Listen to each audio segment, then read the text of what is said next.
Gentlemen,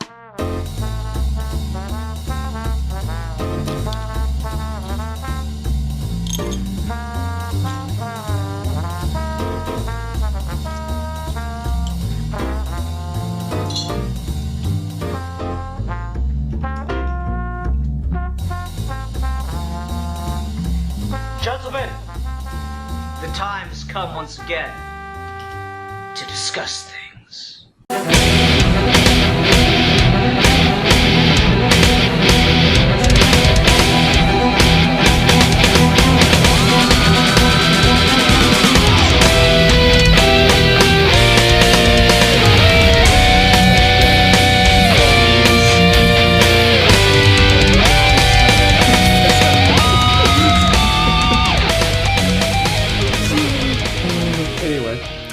Hi everyone, welcome to another episode of Geeky Gentleman Fan Film Reviews. I'm Sid Part 2, joining me today is...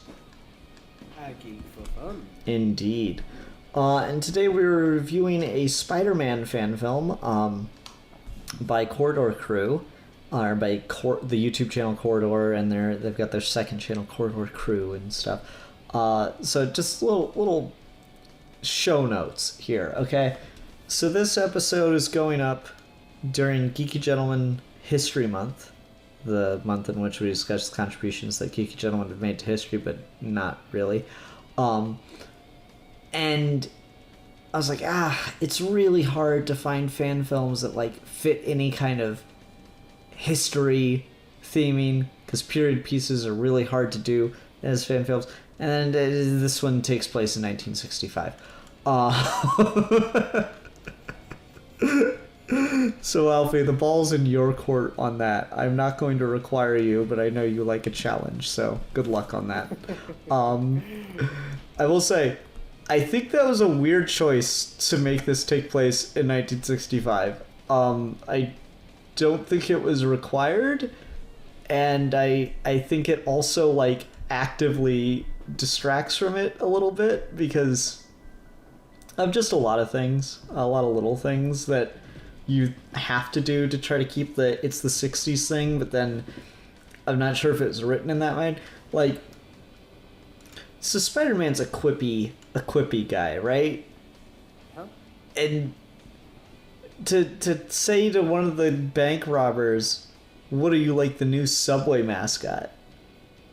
I eat at Subway a lot. I don't know when Subway was like created as a restaurant, but I feel like it wasn't 1965.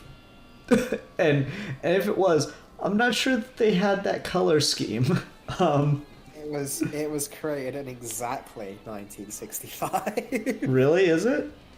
Yeah. You know what's really even funny about this, Ian? Uh-huh. Is this isn't set in 1965, this is set in 1963. Oh, my bad.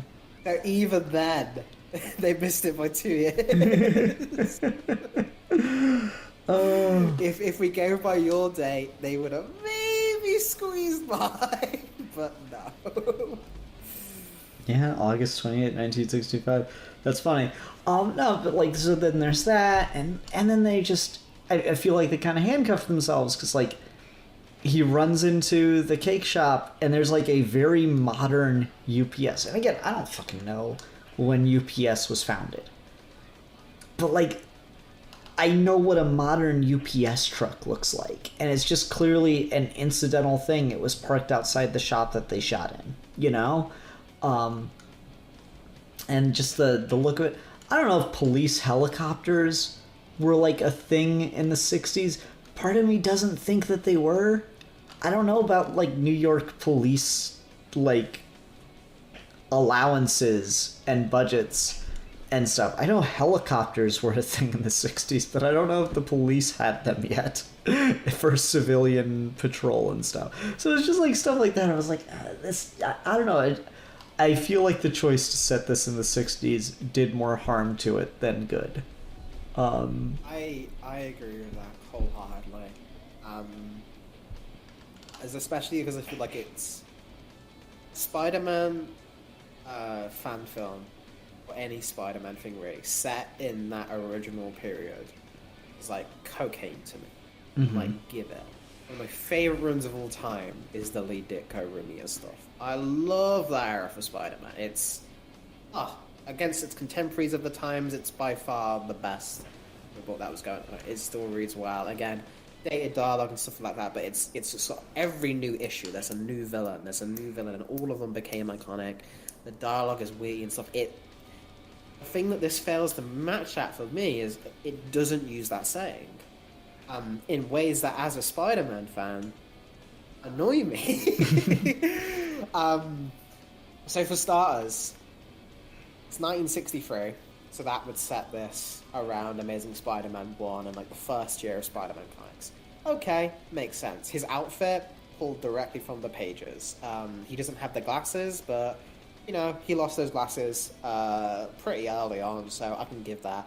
And we've got the original Enforcers. We've got Fancy Dan, Montoya, and the Ox, who I love those guys. They're like one of my favourite goons. So we're already on good track, and the outfits for those guys all work. But then, who's his girlfriend? In 1963 is Mary Jane. Mary Jane wasn't even invented yet. His girlfriend in the first comics is Betty Brown. Mm-hmm. And they could have done that, because again, Mary Jane's not very big in this thing. They could have just had it be... Or I'd have even taken Gwen. Honestly. In all fairness, I feel like Mary Jane was chosen for her iconography here. Exactly, but that's where I was going to go with my point, right? Because of that, and it's going for a more casual, YouTube-friendly thing, just set it in modern day. Because then you don't have to worry about any of that. You don't have to worry about the choices for the characters or any of the things, because then you're just doing a general Spider-Man thing. And if you're doing a general Spider-Man thing, yeah, of course, people know Mary Jane. That's his girlfriend. I feel like if you set it in a period piece for Spider-Man, touching on such a while of specifically doing that if you don't do it, it just distracts me, because it feels like such a wasted opportunity. Because no one else is... There's like a bajillion Spider-Man fan films. Certainly, and we'll get into this once we go past this point, of the budget and the effects work in this film, for sure. But there are a bajillion Spider-Man fan films, and the vast majority of them aren't period pieces. Unless, again, even the Green Goblin's Last Stand that we did last time wasn't set in the 60s, or the 70s, it was set current day for when it was filmed in the 90s. So again, I feel like you open your film with that as a statement of intent, and then when the rest of the film contradicts that, you just leave me distracted, because all I'm thinking about is what doesn't match up with that I can't appreciate what is being done. So again, it just feels like a mistake to do that. Mm-hmm. I think that is all very, very true. For me, it was less the story beats for it. It was just like the tone and the feel of it and the look of things. Again, because it's just, I don't think that part of it was thought through, and I think it made it just a little bit harder on itself than it needed to be. Because again, like, just the aesthetic just doesn't feel like the 60s of just everything that's going on. Like, part of it is I don't know certain things, but just having him do kind of the thing in Amazing Spider-Man where he, like, swings off the sky crane. Yeah, they probably had those, but it doesn't feel classic, you know? Like, if I have to go to a thing and you have to explain to me, no, this did exist at that point in time, yeah, sure, okay, I guess I'm wrong, but that it doesn't take away the fact that it didn't feel right in the moment. And then there's just, you know, like, I looked at some of the behind the scenes for this, and this guy did a lot of behind the scenes work, and he did it Alfie, you and him would be best friends, because he did it in just such a rush job. It's amazing. But, like, you look at the cars on the street, and they're like they're 3D models of the 60 cars. And you can tell they're 3D models, and there's nothing inherently wrong with that. Obviously, you don't want to actually endanger people with exploding cars and stuff if you don't have, like, the Hollywood budget to pull that off. But at the same time, like, I would have been fine with like the getaway car is CG and everything else is just a modern car and you're just kind of like putting it on the street and like animated and around actual traffic that you've shot or something. But the fact that you're having to use 3D models of 60 cars means you're having to put all those 60s car models on the set. And it just doesn't look as good to do it all in 3D like that. How much compositing they would have had to do, whether or not they would have had to get models of modern day cars may have been the same problem. You would have had the same shortcoming. But it draws your attention in a way because it's an older style car. Like, you know, I don't know if you have this experience in Britain. I don't know what the British car collector market's like, but like when I'm driving around and I see like an old car from the 60s, I notice it more than modern cars, you know? Like that's almost even more pronounced over here, that people love, like, fucking all of James Bond is about how iconic his older cars are. So that's definitely a thing over here, and I feel that as well. Is there's a shine to it. There's kind of a build to it that draws the eye, especially when it's filmed with contemporary film or digital, I guess, because it's digital corridor. But like it's shot really well. And again, we've been kind of going hard on the negatives here. I will just say immediately, this is beautiful. Oh yeah, this is absolutely gorgeous, and the amount of I've followed the corridor digital guys for quite a while, being fans. Like I love their Superman with a GoPro video. Classic. I love a lot of the stuff they do on here, like the Nerf Wars and things they do. They're a great channel. And they're really, really good at digital effects. They know what they're doing with that. And I feel like a lot of this is Spider-Man is not an easy character to do if you're going to be committing to swinging and a chase scene and stuff like that. And while there's definitely parts in this that aren't movie quality, I could buy it as like a CW show. I really could. I feel like a lot of these shots often look better than some of those ones. But some of them don't look as good. But and keep in mind, like, the guy got help on this. Oh, did he?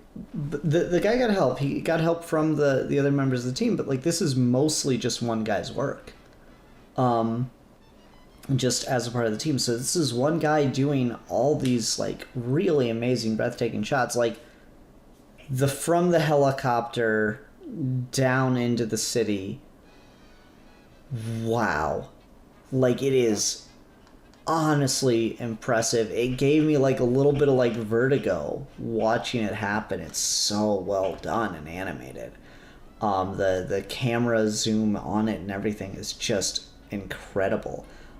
This is the guy's first time doing character animation with 3D model. He'd never done that before.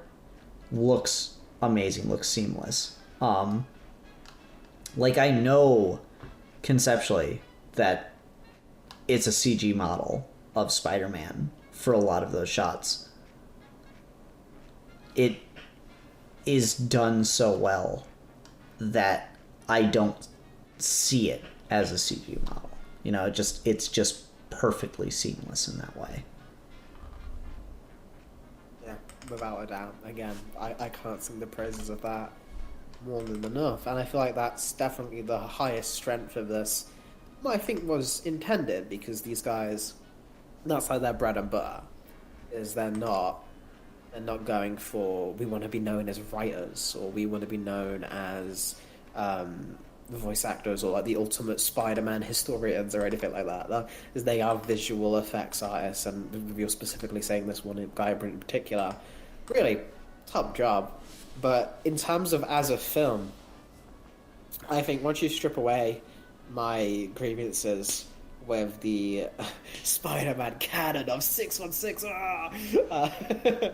the actual plot here and actual work as a short is very well done as well. I think it's a kind of a quintessential little Spider-Man short of Peter Parker in a very mundane situation that gets escalated by superheroic adventures at the end of the day, the victory and the goal is always still on the mundane situation, and sitting around and getting a birthday cake for his girlfriend and being late and keeping the balloons around and stuff. Great job, because I think Spider-Man 2 did a bit with this of like, oh, he's a pizza delivery guy, and so yeah, if he's Spider-Man, he can get there faster. Oh no, he's Spider-Man, and his mode of traversal is very flippy, so the pizza's gonna get fucked up. So, like, I think leaning into that as just a short of like, well, okay, so he's gonna be able to cross New York quite fast, but in doing so, it's not like he can fly, where it's gonna be a smooth journey. It's gonna be precarious. Add on to the fact that he has to stop a car chase. I think all of that is really, really well done, and again, does the most in a very short period of time where it feels like it could be a one-shot comic. Oh yeah, for sure. 15 pages. So I that's... I mean, we normally go on to like the complications of fan films and stuff like that. I find it really funny that the people who probably had the most resources and the most money, because they've got a very successful channel, decided to limit the scope of the story the most, and I think that's because they're smart. Yeah, no, I think that's the thing, is they really did plan this out and do something that is within their means, and not in the way that we usually say that, where like, okay, you're a couple kids shooting in your basement and you made smart decisions there. They did things within their means, and they played to their strengths, because the chase is thrilling. The chase is thrilling. The acting's honestly pretty solid. You know, a little like, hey, these are our friends, and this is like the cool cameo thing we get to do for it. But you know, that's fine. There's shit like that in legit Hollywood movies. There's fucking like superhero movies where actual famous person shows up, or Stan Lee in every Marvel movie. So that's well within the pay grade. The thing that they decided to focus on is we can animate, we can do CG, we can make thrilling, cool, fun stuff. So we're going to do that. That's the thing we're going to focus on. And it works. It functions really, really well when they do it in that way. It's a lot of fun to watch, and it's just exciting and thrilling and really, really cool. The other thing I want to talk about that I really, really liked is I love the running commentary and the gags and the just, this boy never shuts up from Peter Parker in this. That is like easily my favorite Spider-Man like idiosyncrasy of, I don't give a shit what you're writing with Spider-Man. If you make his quips good, I will be there for it. And just fucking like, oh no, not a yellow one. Ah, that killed me. Like, they got like a legit like laugh out of me. So I'm like, oh, okay, the yellow ones are more special. Good. Yeah, I think Peter was written well in this. Again, I feel I'd have a little bit more...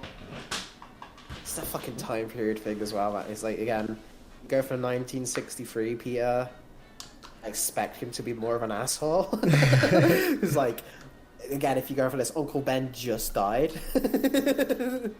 But just going if there's a general Spider-Man writing, ignoring the timeline bullshit, this is a good voice for Peter. It really is. He's not... Because I think the thing that people make mistake with Spider-Man when they make him like a motor mouth is they also make him like bumbling and like an idiot. And I think that goes into most... You're not supposed to be You can laugh at Spider-Man sometimes, but he's mostly meant to be, when he puts on that mask, that's when he gets to be confident. That's when he gets to be all the things that he can't be as Peter Parker. That's what he's good at, is he's good at being Spider-Man and fighting the bad guys. It's the Peter Parker stuff that he struggles with. And I feel like this does a really good job of balancing that, where you never once question his competency. Like, he's got that great moment where he's on the ground, he's like, oh, I'm just getting my second wind right now, and then he starts kicking their ass. They don't do it to make a false sense of danger. but they never make it easy either. Like Peter still has to actively try in this. He still actively messes with the cake, and it's not perfect. He's still learning. He's still young, but they do a really good job of still making you believe that Spider-Man is pretty cool, and I think that's something that's very good and important to do in these adaptations. So yeah, I really liked all of that. Dude, I think the actor who did Peter, I don't know if he was physically in the suit for a lot of those stunt scenes, or they just used someone else, but it looked like the same build. But he was definitely doing a great job with the VA work and stuff with the voiceovers for obviously when there were CGI scenes or on set and stuff with ADR, which is tough to keep the same body language and the voiceover at the same time. So I gotta give the actor who played Peter a lot of credit. He did a good job. Yeah. My thing with Peter is, I always like the idea that he's always been a smartass with the quips and shit, like his whole life. It's just, when he became Spider-Man, that's the time that he finally was able to not get his ass kicked for doing them. Yes. Like my thing with Spider-Man is he should always, Peter Parker should always have his mouth right checks, his ass cannot cash. And then when he becomes Spider-Man, he's like, oh yes, finally.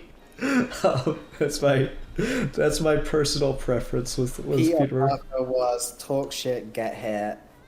Spider-Man is talk shit, now I can't get hit. Yeah, exactly. So yeah, just the quippiness of it's like, guys, stop the car. Car's bad. I can't stop the. What do you mean you can't stop? Like, it's just really good, really fun dialogue and interaction, and I had a great time with that. So that was just a lot of fun. I did legitimately enjoy all of that stuff. With the other actors in this, they're not doing like a whole lot. It's got like a bit of a cheesiness to it, but in a way that's fun. I like the robbers. I didn't realize those were comic characters. That's kind of funny. Yeah, that's one of the things at the time for the right is those guys were always showing up in the Stanley Ditko stuff. They're in the first Green Goblin story. They're in the Master Planner story. That they were like, whenever Lee needed the goons, it was always Fancy Dan, Montoya, and the Arcs were like the recurring Spider-Man rogues for a while there. So they're like the Wrecking Crew before the Wrecking Crew? Yeah, but they were just dudes. like my power, good with lasso. My power, knows martial arts. My power, I'm big, I guess. Like, it's just so quaint. I love them. That's cute. No, that's cute. So deep pull, and obviously you can tell like the fan base, or the fandom behind it when they do stuff like that. So that was cool. No, I do legit love stuff like this. It is really good. It is really cool. And I don't know. I did have a great time watching it.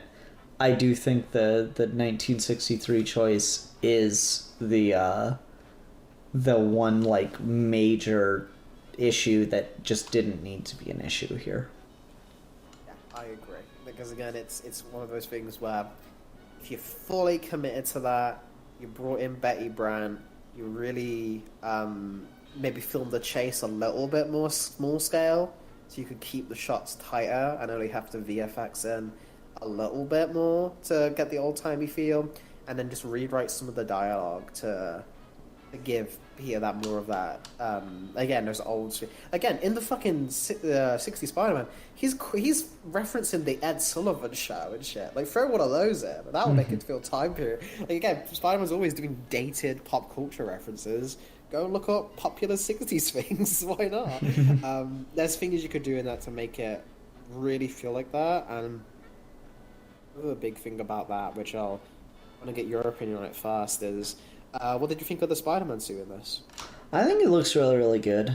I guess my only thing would be, if you were going to, like, to your point of, like, leaning into it, if you were going to lean into it and try to do 60 Spider-Man, it would have been cool to see the Ditko black and red version make an appearance. But no, I mean, it looks really, really solid. it's that perfect level of Spider-Man where like it's got like a texture to it and it looks good, but it doesn't look like a professional costumer made it. It looks like something Peter could make himself, you know? Mm-hmm. I just think it's really funny because this is the example, probably the only time I'll do this. This is exactly how I make my Spider-Man suits. It's the exact same brand of puff paint. It's the exact same dot method with how they paint onto the suit. So, just to give you the thing, every single dot they did on that suit, they hand painted. So someone on that team had to paint every single one of those web lines and paint every single dot on that. So I'm just gonna guarantee, I don't care how many fucking stunts they did, they only had one version of that suit.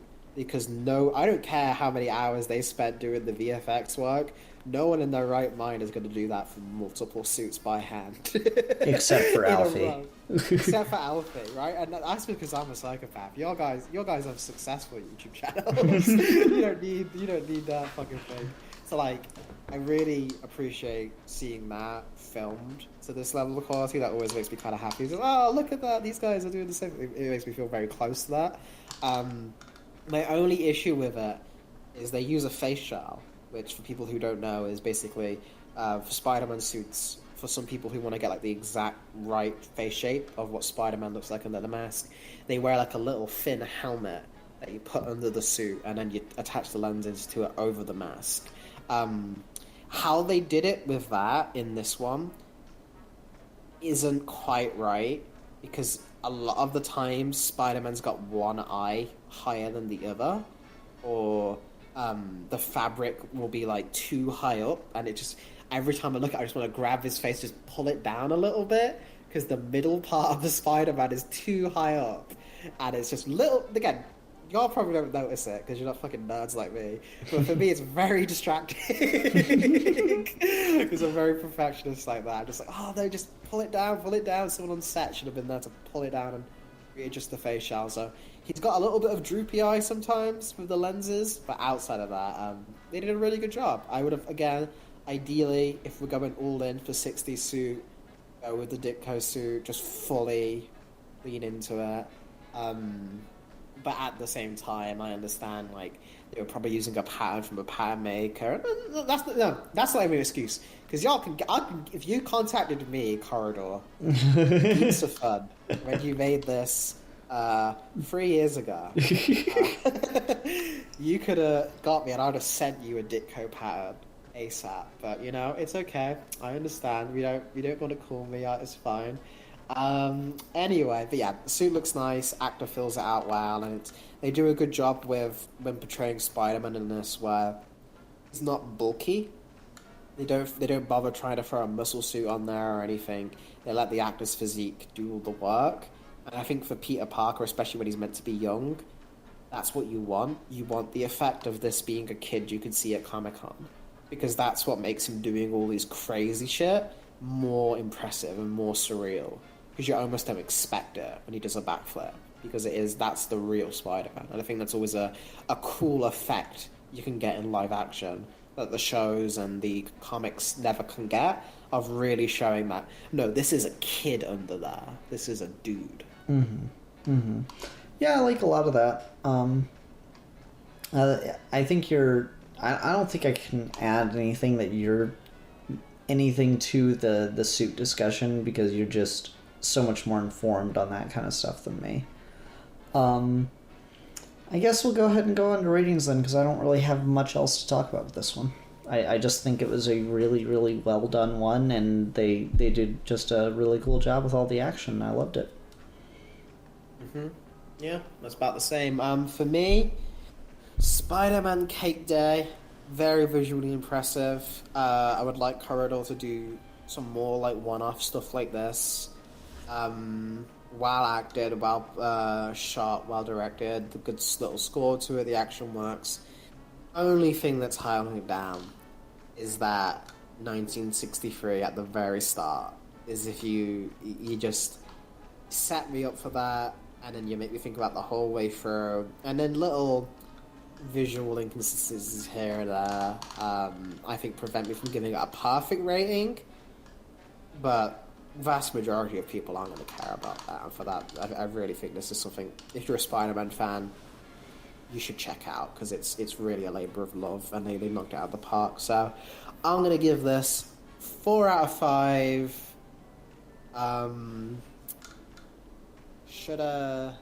Should have given the web wings. Oh no. All right. Yeah, no, I really, really enjoyed this. This was a really cool find. This is just one of those fan films that like popped up completely independently of me looking for things, and I just watched it and had a blast with it. I was really impressed by it, so I was like, I gotta talk about this with Alfie at some point, especially being Spider-Man. So I was really, really in love with this. It, even despite like the 1960s thing feeling awkward and taking me out, I enjoyed the rest of it so much that like I got past caring about that. I will say that I still think it's like a technical flaw, or not a technical flaw. I will say that I still think it's a flaw in the piece, but my enjoyment for like every other aspect is just so high that I just didn't care. So I'll still give it a 5 out of 5 yellow balloons. Now, if we had a scale of 100, I would give it 99 red balloons.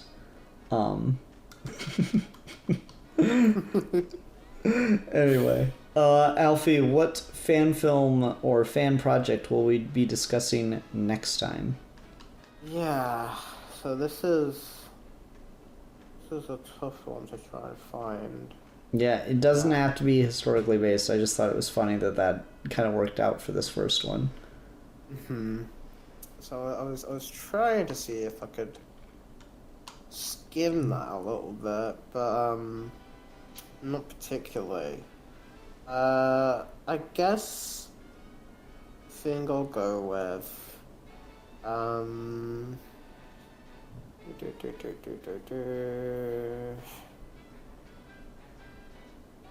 have we done Thrilling audio. I bet like everyone listening is just on the edge of their seat. Well, I always like to keep them guessing. Have we done? I had it up here for a second. I just forgot. I'm not to find its name. Okay. Have we done Star Wars Origins? I don't think so. The award-winning Star Wars fan film. What award did it win? I don't know. They throw these on here, don't they? Oh, winner best fan film, TV, cities, Berlin, sci-fi. Oh, there's a lot here. Yeah, no, never heard of this one. Sounds like a good time. Let's give it a go then. Cool. And that's a historical fan film because it takes place a long, long time ago in a galaxy far, and it far says, away. I specifically chose it because it said Origins in the title. So I'm going to assume it's set in the past. Alrighty. Everyone, please join us next week for that one. Until next time, I'm the Philosopher. And I am the Champion. And we are your Geeky Gentlemen. And we will be discussing things. The most oppressed group of all.